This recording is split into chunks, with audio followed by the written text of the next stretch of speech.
Você sabia que tem muitas pessoas que estão na igreja, mas não estão na presença de Deus?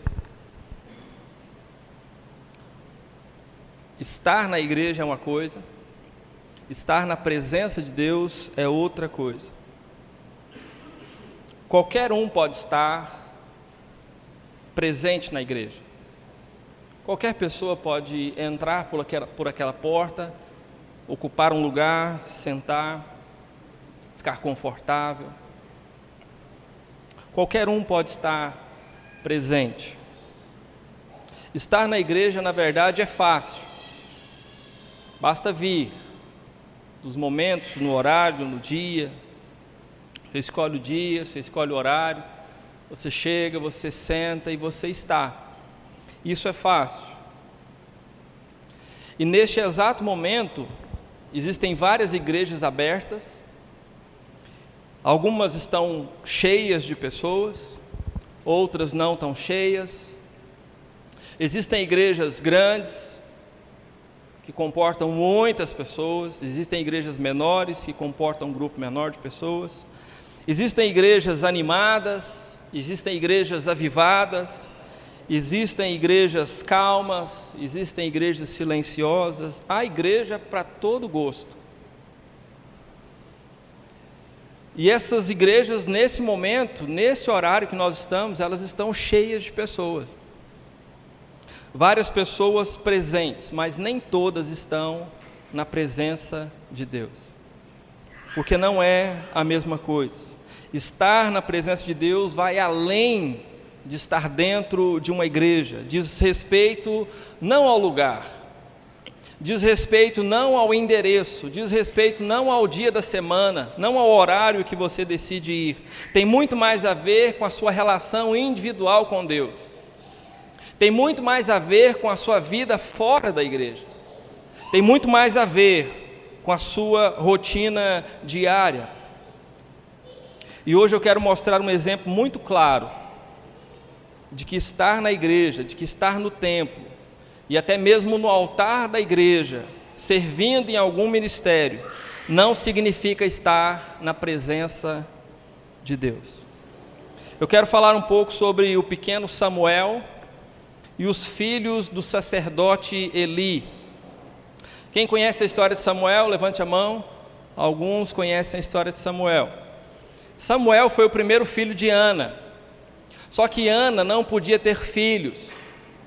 Então Ana orou, clamou a Deus, pediu a Deus um filho. E ela fez uma promessa para Deus, que se ela tivesse um filho, ela consagraria esse filho a Deus. E portanto ela não ficaria com o filho. Então ela pede algo que ela desejava muito, que era precioso para ela, mas quando ela recebe, ela entrega para Deus. Ela decidiu consagrar o filho ao Senhor. Era como se ela dissesse: Senhor, eu quero muito um filho, e se o Senhor me der um filho, ele não será meu, ele será seu. E Deus ouviu a oração de Ana. Deus ouviu o clamor de Ana e Ele deu a ela um filho. E assim que o filho desmamou, assim que ele já não era mais tão dependente da mãe, Ana e seu marido Eucana foram ao templo cumprir a promessa. E aí vem o texto de 1 Samuel capítulo 1, versículo 24 em diante. Diz o seguinte no versículo 24: Depois de desmamá-lo, Ana levou o menino Samuel, ainda pequeno, à casa do Senhor em Siló. Eu pergunto, quantos anos tinha Samuel? Você que é mãe, com quantos anos você desmamou o seu filho? Tem mãe que não desmamou até hoje, né? Às vezes o menino está com 30, o bicho ainda está lá na barra da saia, né? Mas naquele tempo não funcionava assim não.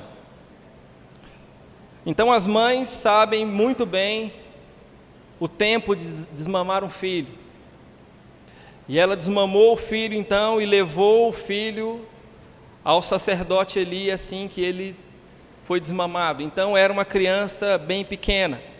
No verso 26 diz o seguinte: E ela disse ao sacerdote: meu senhor, juro por tua vida, que eu sou a mulher que esteve aqui a teu lado orando ao Senhor. Era este menino que eu pedia, e o Senhor concedeu-me o pedido. No verso 28 diz: por isso agora eu o dedico ao Senhor, por toda a sua vida será dedicado ao Senhor, e ali adorou ao Senhor. Promessa feita, bênção recebida, promessa cumprida. Agora vejam o que o texto nos diz um pouco mais adiante, em 1 Samuel capítulo 2, a partir do versículo 11. No versículo 11 diz: então Eucana e Ana voltaram para casa em Ramá, mas o menino começou a servir o Senhor sob a direção do sacerdote Eli. O menino era uma criança ainda, e o texto está dizendo, ele faz questão de enfatizar que o menino começou a servir ao Senhor. Muitos não sabem, mas as crianças aqui na igreja, boa parte delas servem ao Senhor desde pequenas. Ajudam lá no ministério infantil, auxiliam. E servir ao Senhor desde a infância é muito bom. É muito bom se envolver com as coisas de Deus na infância, até porque na infância as crianças estão mais abertas, elas estão mais acessíveis, elas querem participar, elas querem se envolver, elas querem estar presente nos acontecimentos da casa de Deus. Por isso é tão importante trazer o seu filho para a igreja, por isso é tão importante incentivar que o seu filho participe, que ele cresça, que ele se desenvolva. Samuel começou ainda cedo, servindo ao Senhor. Mas voltando ao texto, quem era o sacerdote? Eli era o sacerdote. E Samuel estava debaixo da direção de Eli. Ele estava debaixo da autoridade espiritual de Eli. Ele tinha Eli como sua referência espiritual naquele momento. Agora veja o que diz o versículo 12 e 13. Os filhos de Eli eram ímpios, não se importavam com quem? Nem cumpriam os deveres de sacerdotes para com o povo. O que significa a palavra ímpio? É quem não tem fé, ou é quem zomba da fé dos outros, ou é quem não respeita a fé daquele contexto onde ele está inserido. Esse é o ímpio.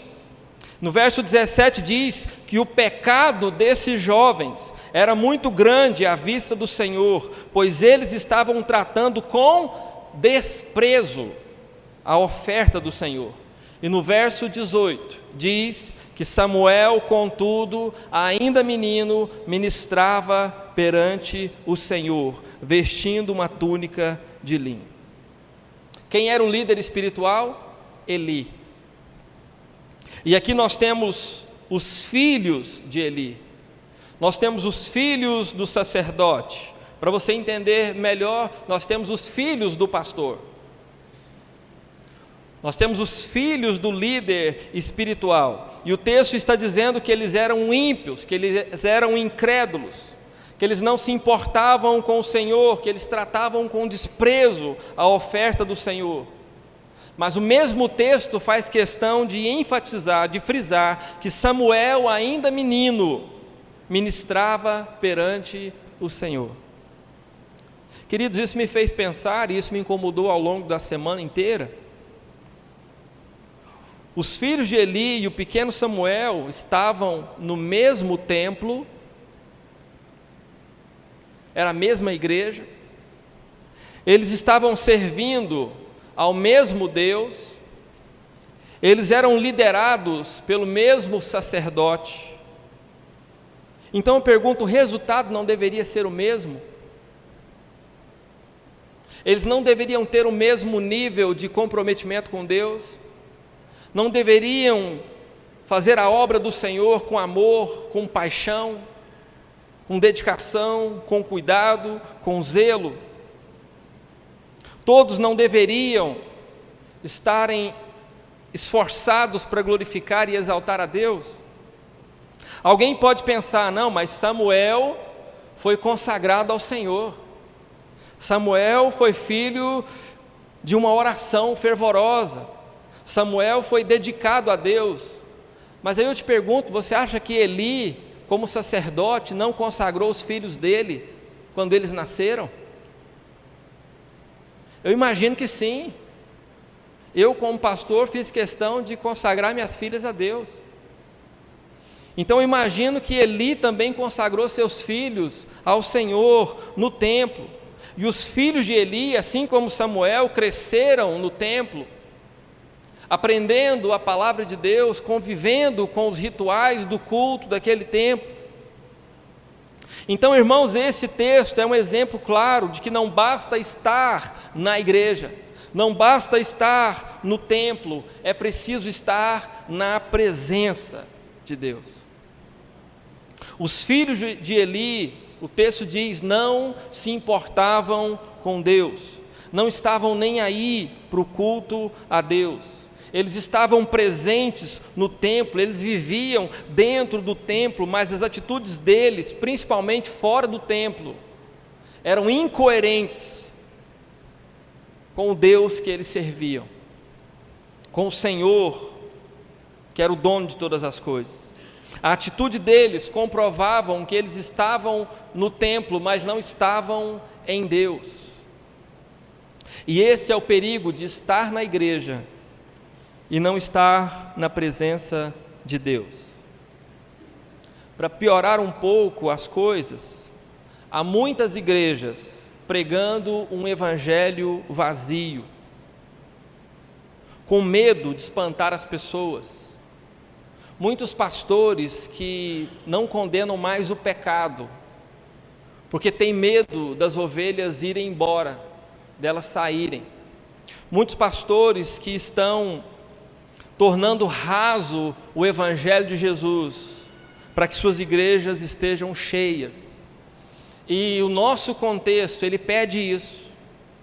As pessoas hoje não querem ouvir que elas estão erradas. A sociedade hoje não aceita que alguém diga que aquilo que ela está fazendo é errado. A palavra pecado, para eles, ela não existe. O mundo não quer ouvir falar sobre pecado. O mundo não quer ouvir falar sobre arrependimento. O mundo não quer ouvir falar sobre mudança de comportamento. O mundo não quer ouvir falar sobre mudança de vida. Então, muitos pastores, para não perder ovelhas, preferem não denunciar o pecado. Então a situação que já era difícil se torna pior. Por isso está cada dia mais comum nós vermos pessoas que se dizem cristãs, que se dizem crentes, que se dizem evangélicas, postaram uma foto no sábado à noite, num bar tomando cerveja, e no domingo à noite atualizar o status com as mãos levantadas no culto, adorando a Deus, como se aquilo que ela viveu no sábado não interferisse naquilo que ela estava vivendo no domingo. Pessoas que atualizam seus status em lugares impróprios no sábado e depois atualizam no domingo, como se aquilo que elas fizeram antes não fosse importante. Então, cuidado.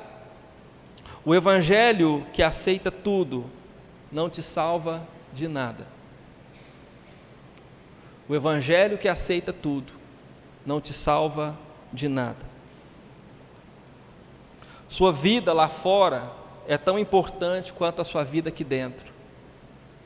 O Deus que te observa aqui dentro é o mesmo Deus que te observa lá fora. E se você não se atentar para aquilo que Deus pensa a seu respeito, você vai se deixar levar pelos prazeres desse mundo e se afastar cada vez mais de Deus. 1 Pedro, capítulo 4, versículos de 1 a 3, nos dizem o seguinte: portanto, uma vez que Cristo sofreu corporalmente, armem-se também do mesmo pensamento, pois aquele que sofreu em seu corpo rompeu com o pecado, Para que no tempo, verso 2, para que no tempo que lhes resta, não viva mais para satisfazer os maus desejos humanos. Tem gente que está vivendo ainda para satisfazer os maus desejos humanos, mas Cristo morreu exatamente para que você não viva mais para satisfazer os maus desejos humanos, mas sim para fazer a vontade de Deus. E no verso 3 diz o seguinte: no passado, vocês já gastaram tempo suficiente fazendo o que agrada aos pagãos, ou seja, você já pecou demais no passado. Naquele tempo, vocês viviam em libertinagem, na sensualidade, nas bebedeiras, nas orgias e farras, e na idolatria repugnante. Mas o texto está dizendo que isso é no passado, né? Hoje, graças a Deus, não acontece mais isso na sua vida, amém? Glória a Deus por isso, amém, irmão? Passou, é passado. O pecado deve ficar no passado, porque Jesus morreu na cruz para que você não viva mais do jeito que você vivia. Se fosse para você viver do jeito que você vivia, Jesus não precisaria ter morrido na cruz. Ele morreu exatamente porque a vida que você vivia antes condenava você à eternidade sem Deus. Mas ora, se Jesus morreu por você para livrar você da condenação do pecado, mas você insiste em se agarrar ao pecado, o que será de você? O que será de você? Efésios 4, 22 a 24 diz: quanto à antiga maneira de viver, vocês foram ensinados a despir-se do velho homem, ou seja, o velho eu não serve mais, eu preciso deixar ele lá atrás, ele precisa morrer, que se corrompe por desejos enganosos. E no verso 23 diz: a serem renovados no modo de pensar, e a revestir-se do novo homem, da nova mulher, criado para ser semelhante a Deus em justiça e em santidade, provenientes da verdade. O propósito de Deus para a sua vida não é mais de pecado, mas é de santidade. Não é mais de uma vida de pecado, mas é de uma vida de liberdade na presença de Deus. Você não está mais condenado, você não está mais preso ao pecado. E esses dois textos nos ajudam a identificar o perfil daqueles que estão presentes na igreja, apenas presentes na igreja, e aqueles que estão de fato na presença de Deus. Os que estão apenas presentes na igreja não estão preocupados em abandonar os seus pecados. Não importa o que vão pensar de mim, é eu e Deus está dizendo: está errado. O que ele pensa é muito mais importante, com certeza, e ele não está abrindo mão dos princípios dele. Ele continua dizendo: está errado, eu enviei meu filho aí para morrer por você, para libertar você disso, não é para que você permaneça nisso. Assim como os filhos de Eli, essas pessoas não se importam com o que Deus pensa sobre elas, ou sobre isso. Elas não estão preocupadas se isso ou aquilo que elas fazem agradam ou não a Deus. Eu não estou nem aí se Deus gosta ou não, se me faz bem. E é o que o diabo diz, né? Se te faz bem, continue. É tudo que o diabo quer, que você se afunde cada vez mais, se distancie cada vez mais de Deus. Por outro lado, os que estão na presença de Deus, não apenas dentro da igreja, mas estão na presença de Deus, estão constantemente lutando contra o pecado. Não se tratam de pessoas perfeitas, mas se tratam de pessoas que estão constantemente lutando contra o pecado. Estão se esforçando dia após dia para serem melhores do que ontem, para ser melhor do que foi hoje de manhã. Estão pagando preço para abandonar a velha natureza e agradar a Deus de fato com suas ações. Estão se esforçando para viverem em santidade, e a Bíblia diz que sem santidade ninguém verá o Senhor. Então eu não quero apenas estar dentro da igreja, eu quero ver a Deus, eu preciso de santidade para isso. Sem santidade eu não verei. Eu vou levantar minha mão, eu vou chorar, eu vou cantar canções e vou sair vazio, porque eu estou na igreja, mas eu não estou na presença de Deus. Geralmente essas pessoas são chamadas de careta, de fanáticos, de religiosos, enquanto os outros se acham os mais espertos, os mais inteligentes. Não, eu tenho uma interpretação mais elevada sobre Jesus. O Jesus que eu sirvo não se importa com isso. O Jesus que você serve morreu para que você não vivesse desse jeito. E quando a pessoa ela não tem conhecimento bíblico, e quando ela não tem um líder espiritual que tenha coragem de dizer para ela, olha, isso aí é pecado, vai te levar à destruição, essa pessoa ela vai cada vez mais fundo no pecado, ela se deixa levar pelo pecado, a velha natureza humana toma conta e essa pessoa continua vivendo como se Deus não fosse importante. E a verdade é essa: um evangelho que aceita tudo não te salva de nada. Anota aí na sua Bíblia, atualiza seu status com essa frase. Você tem coragem? O evangelho que aceita tudo não te salva de nada. E de onde eu tirei isso? De Mateus 7, 22 e 23. Jesus diz o seguinte: muitos me dirão naquele dia, Senhor, Senhor, não profetizamos nós em teu nome? Quem profetiza é quem? Quem está na igreja, é quem está no meio da multidão de crentes. Não profetizamos nós em teu nome? Em teu nome não expulsamos demônios? Não realizamos muitos milagres? E olha que não está falando que é só aquele de banco, não, é aquele que está no ministério, está atuante, está fazendo alguma coisa, está participando. E aí no versículo 23 diz o seguinte: então eu lhes direi claramente, nunca os conheci, afastem-se de mim, vocês que praticam o que é praticar o mal, senão continuar no pecado? Ah, pastor, de que pecado que você está falando? De matar, de roubar, tudo aquilo que desagrada a Deus é pecado. Mentira é pecado, falar mal do outro é pecado, até chegar atrasado no trabalho é pecado.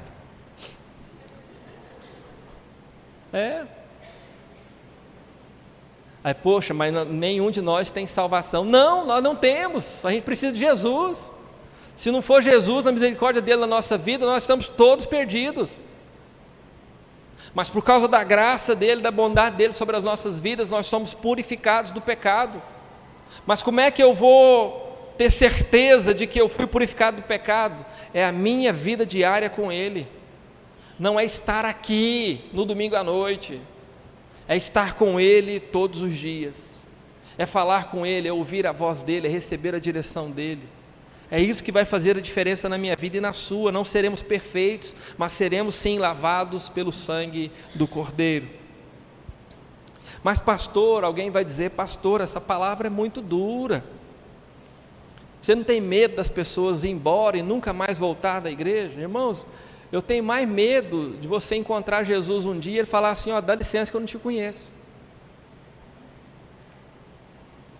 Principalmente se eu for o seu pastor, aí ele vai chegar em mim e falar assim, culpa sua, porque você não avisou.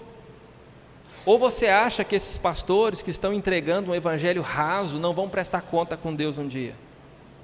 O juízo sobre eles será muito maior, muito maior.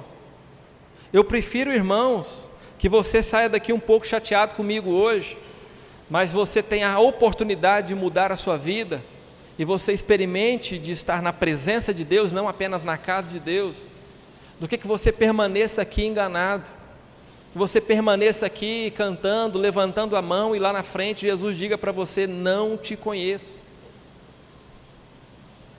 Voltando ao livro de Samuel, o versículo 22 diz o seguinte: Eli, já bem idoso, ficou sabendo de tudo que seus filhos faziam, a todo Israel. Por isso lhes perguntou, por que vocês fazem estas coisas? De todo o povo ouço a respeito do mal que vocês fazem. No verso 25 ele diz, se um homem pecar contra outro homem, os juízes poderão intervir em seu favor, mas se pecar contra o Senhor, quem intercederá por ele? Seus filhos, contudo, não deram atenção à repreensão de seu pai. E essa, meus irmãos, é a grande questão. Se a sua atitude, se o seu comportamento afronta outra pessoa, você tem um advogado para intervir por você, você tem um juiz terreno para intervir e interceder por você. Mas se a sua afronta atinge a Deus, quem vai interceder por você? E aí você diz assim: Jesus, Ele é o meu advogado fiel. Vamos ver o que Jesus disse em Mateus 12, versículos 30 e 31. Ele diz o seguinte: aquele que não está comigo é contra mim, e aquele que comigo não ajunta, espalha. Por esse motivo lhes digo: todo pecado e blasfêmia serão perdoados aos homens, mas a blasfêmia contra o Espírito não será perdoada. Ou seja, com Deus não se brinca. Com Deus não se brinca. Uma coisa é você estar lutando para viver em santidade, de repente você tropeça, você cai, você comete um erro, você comete um pecado e você clama, pede misericórdia, aí sim você tem um advogado junto ao Pai, Jesus vai interceder por você. Agora, outra coisa é você ignorar aquilo que Cristo fez por você, dar as costas para Ele e viver como se Ele não fosse importante. Essa é a blasfêmia que não se perdoa. Porque para ser salvo eu preciso de Cristo, mas se eu ignoro o que Cristo fez, eu estou ignorando a única possibilidade de salvação que eu tenho. Então com Deus não se brinca. Ou nós vivemos o Evangelho de verdade, que nos confronta sim, que nos conduz ao arrependimento, que nos conduz à transformação de vida, ou nós estamos apenas presentes na igreja. E estar presente na igreja não nos garante nada, nada. É claro, estar na igreja é muito bom. Eu até digo o seguinte: é melhor que você esteja na igreja, porque em algum momento, creio eu, o Espírito Santo vai falar no seu coração e você vai ter oportunidade de mudar. Mas não se contente em apenas estar na igreja. Você precisa estar na presença de Deus, você precisa se envolver com o Senhor. Se você continuar lendo a história dos filhos de Eli, você vai descobrir que chegou o dia em que eles tiveram que prestar contas com Deus, das escolhas que eles fizeram, do estilo de vida que eles assumiram. Brincar de servir a Deus tem o seu custo. Pode durar um tempo, pode durar até muito tempo, mas não vai durar o tempo todo. Pode parecer que Deus não está vendo, pode parecer que Deus não se importa, mas em algum momento a conta vai chegar. Porque sim, Ele está vendo. E muitas vezes Ele está dando sinais de que vai agir, de que vai repreender. Então você, quando vir o primeiro sinal, mude de vida. Isso aqui é um sinal maior do que esse de hoje?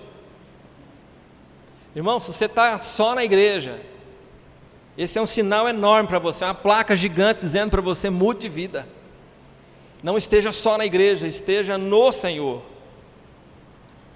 Por outro lado, se você continua lendo a história de Samuel, você vai ver que ele continuou crescendo na presença do Senhor. Ele não seguiu o exemplo ruim dos filhos de Eli. E ele poderia ter seguido, ele era só uma criança. Ele poderia ter olhado para aquele comportamento e pensado: é assim que a vida é, ou é assim que eu vou fazer, é assim que eu vou viver. Não, ele não seguiu o exemplo ruim. No versículo 26 diz que o menino Samuel continuava a crescer, sendo cada vez mais estimado pelo Senhor e pelo povo. E se você continua lendo, você vai ver que o Senhor chama Samuel, ainda criança, e Deus faz dele um profeta, o profeta de Israel, no tempo em que Deus já não falava com mais ninguém. Ele fala com uma criança, com alguém que decidiu servi-lo, que decidiu estar na presença dele, e não apenas estar no templo. Enquanto uma vida de aparências trouxe vergonha e destruição aos filhos de Eli, a verdadeira comunhão com Deus levou o pequeno Samuel ao sobrenatural. Ele passou a viver movido pelo sobrenatural a partir daquele momento. Então eu pergunto, para encerrar essa mensagem, em qual desses exemplos você se encaixa? Você está na igreja? Ou você está na presença de Deus? Lembre-se que é muito fácil você entender isso. A presença de Deus transforma. Se você está vivendo uma transformação diária, é um forte indício de que você está na presença de Deus e não apenas na casa de Deus. Mas se o seu comportamento não muda nada durante a semana e você apenas está na igreja para assistir o culto, significa que você precisa se aproximar mais de Deus, porque você ainda está na direção errada. Deus chamou você para ser profeta. Amém? Deus chamou você para ser profeta. Chamou você para ser sal da terra e luz do mundo. Chamou você para fazer diferença lá na sua família, na sua escola, no seu trabalho, no seu bairro, nesta igreja. Deus chamou você para ser um instrumento poderoso na mão dele. Se você não está vivendo isso, você precisa corrigir sua rota. Você precisa se acertar com Deus. E a boa notícia é que ainda há tempo. Você ainda tem tempo.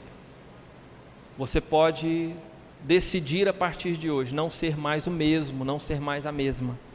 Você pode decidir a partir de hoje estar na presença de Deus e não apenas na casa de Deus. Se você quer estar na presença de Deus, não apenas na casa de Deus, eu quero convidar você a ficar de pé, quero orar por você. Você quer estar na presença, fique de pé. Se você não pode ficar de pé, não se preocupe, Deus conhece seu coração. Mas se você pode ficar de pé, fique. Fale com Deus agora. Faça a sua oração.